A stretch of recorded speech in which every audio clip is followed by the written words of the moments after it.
Empat tim sudah pulang setelah melakoni babak 32 besar perhelatan sepak bola dunia 2026, di mana Afrika Selatan mengawali itu setelah kalah dari Kanada dengan 1-0, di mana gol sematawayang Kanada dibuat oleh Stefan Eustachio di penghujung laga. Ya, sudah memberikan perlawanan tapi akhirnya gagal juga bagi Afrika Selatan, dan selamat bagi Kanada. Sudah ada membuat sejarah pertama kali mereka bisa lolos, bukan saja membuat sejarah itu di 32 besar, tapi sampai ke 16 besar tidak pernah dilakukan. Baru dengan pelatih Jesse Marsch mereka mendapatkan itu.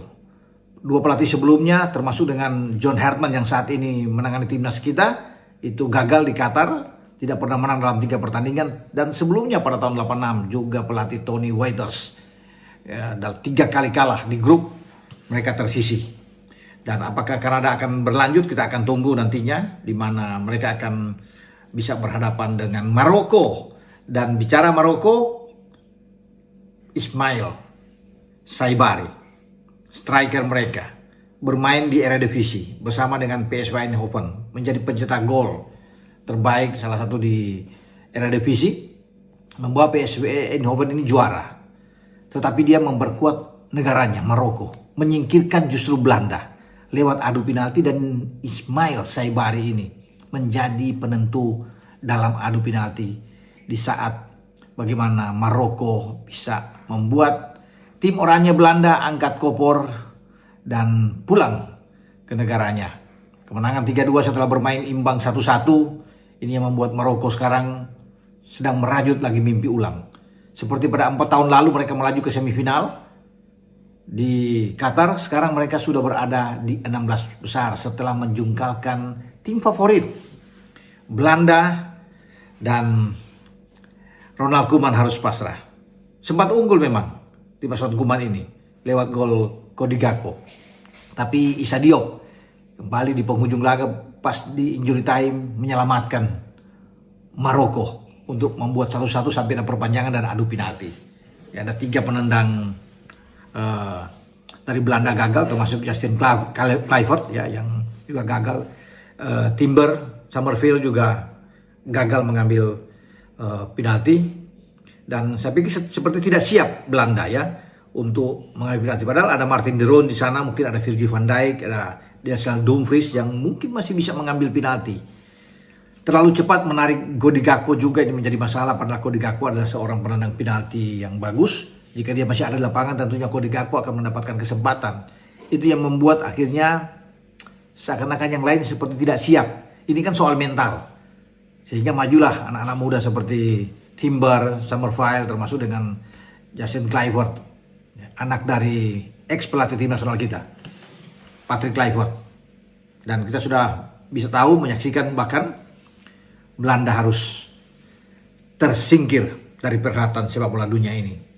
Sangat disayangkan bagaimana supporter mereka yang begitu atraktif ini harus bersedih, kecewa dengan timnas oranye harus tersisih sebelum maju ke babak selanjutnya di 16 besar. Terlalu pagi tentunya di sini ketika Maroko menghantam mereka.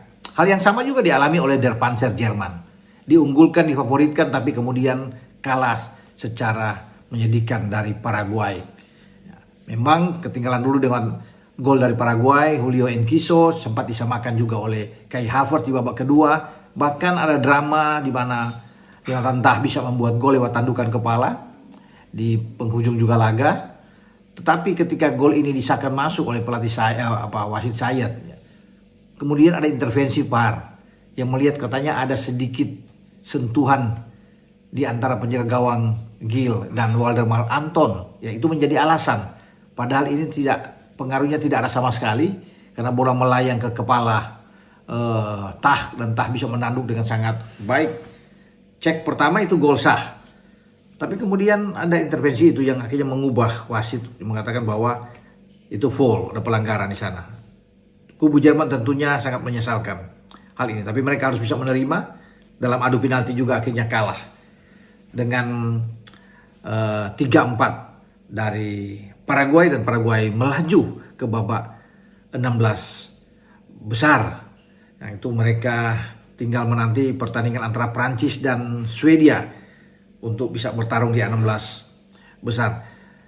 Bagaimana penendang penalti seperti Kai Havertz di penembak pertama gagal, yang biasanya Kai Havertz adalah penendang penalti yang bagus, tapi kali ini gagal dalam adu tendangan penalti.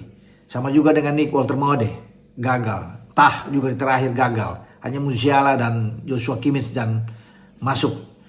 Jadi memang menyedihkan buat Jerman, angkat kopor. Tapi itulah sepak bola, penuh dengan kejutan. Dan kita akan menanti kejutan-kejutan lagi yang akan tersaji setelah upaya Jepang juga gagal ya di awal. Seperti saya bilang tadi, berhasil bisa lolos ke babak 16 besar teman-teman ya. Jadi masih ada pertandingan-pertandingan ke depan. Ya tentunya setelah Belanda, Jerman out, Jepang out, orang tinggal akan melihat kuda-kuda hitam siapa yang akan muncul. Maroko sudah ada di sana. Tinggal melihat masih ada juara bertahan Argentina, ada Inggris, ada Portugal, ada Spanyol yang diunggul tuan rumah. Amerika juga diunggulkan untuk bisa lolos, Meksiko juga. Nah, kita akan tunggu nantinya.